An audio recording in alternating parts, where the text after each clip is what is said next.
Ladies and gentlemen, welcome to the Bullpen.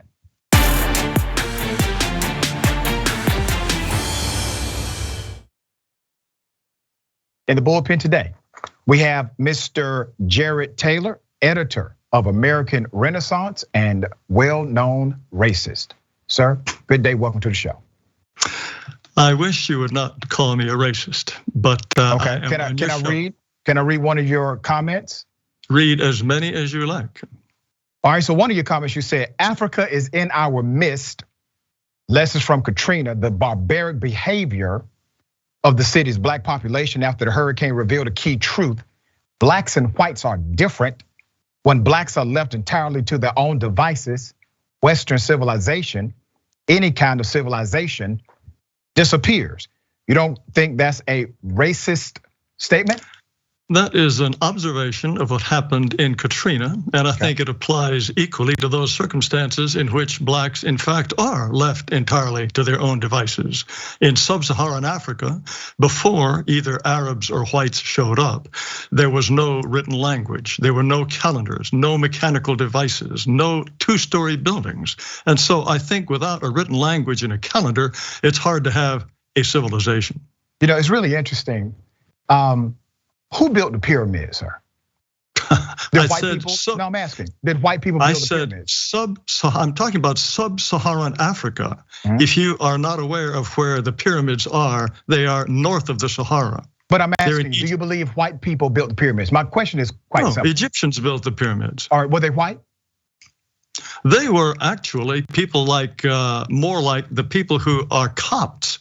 Copts are considered a Caucasian civilization. They are, so Caucasians built the pyramids. I do not consider them whites myself. They're kind of a Middle Eastern, North African group. Let me highlight something that I think is worth mentioning. You believe that IQ, which is intellectual quotient, judged by various parameters, you believe that IQ is a genetic dynamic and not atmospheric. Is that basically what you believe? Atmospheric? No, I don't think it changes with the weather. I think that individual IQ is largely heritable. Okay, and you would so let me go ahead and clarify something. Atmospheric, I'm a social scientist. Atmospheric means societal construct, that's what it means. So there are two schools of thought as it relates to IQ tests. One is a fluid model and the other one is more stoic. So when I say atmospheric, the question, which obviously you did not know, the question is, do you believe that societal construct has a bearing on the expression of IQ? So that's my question. Of course. It does. Society has an effect on practically everything. So society impacts your IQ. It can impact your IQ if you are severely deprived as a child, malnourished, etc. But for the most part, hold on. What scientist came up with severely? I beg your pardon? What study are you citing that says it only applies in severe situations? Well, if you take people from middle class environments, people who are not deprived, if you're not deprived, let me finish. If you take, for example, identical twins who are separated at birth and given up for adoption and reared in totally different households, you will find that their adolescent and adult IQs are almost identical. It's almost like two persons taking the test back to back. So there is an effect of environment, and the environment can have an effect, especially on younger children. But by the time people reach adolescence, they have more or less established their intellectual environment, and their IQ will be very close to what one would predict from a genetic point of view. But environment is not zero. No one who is seriously a student of any of these things would say the environment has no effect. You know, it's interesting because I teach my college students that people in the construct of societal norms, we are made up of 3 E's: experiences, exposures, and environments.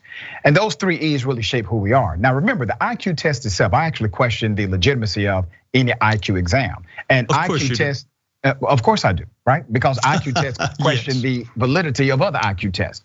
You right now have about 18 different operational IQ tests that are giving out by psychologists.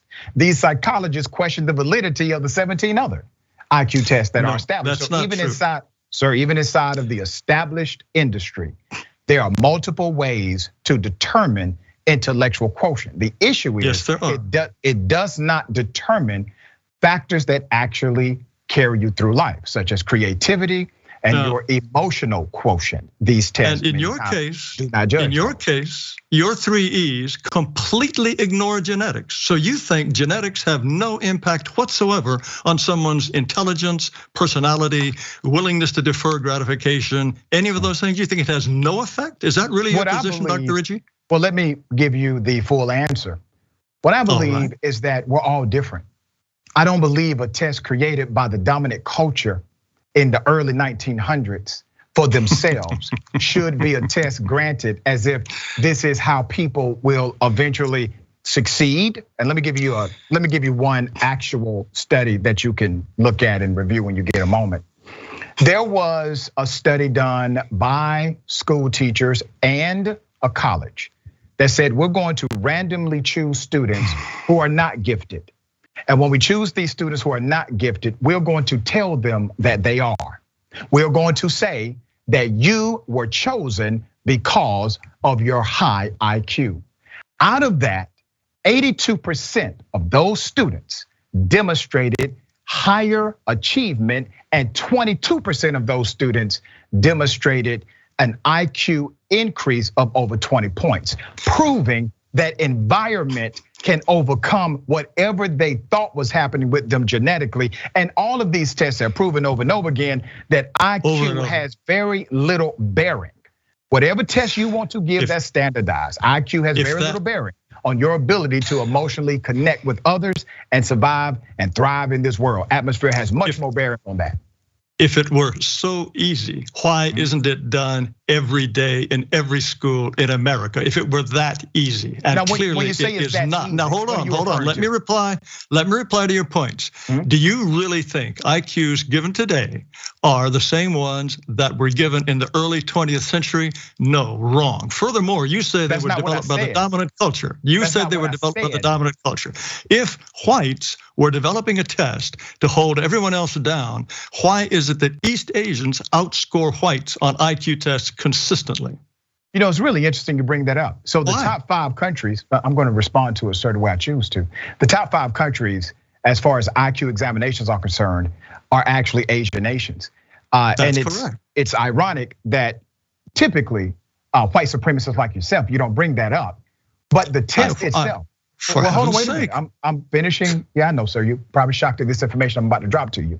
Those tests are actually correlated to affix to the culture of the Asian experience. They're not given the same test based on the norming of the scale of the test. Did you realize that or not? They are given exactly the same Ravens progressive matrices. That is not, sir, that is not true. Asian Americans, Asians in the United States are given exactly the same tests as white people, sir, and they score higher than whites.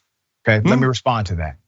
I'm talking about the top 5 countries based on IQ exams or IQ tests given inside of those countries by their psychologists. They are given to that community by that culture. My overall point to you, my overall message to you, and I gotta be quick because they're giving me the wrap up sign. The overall point is, you believe that IQ is the determining factor in the person's ability to succeed.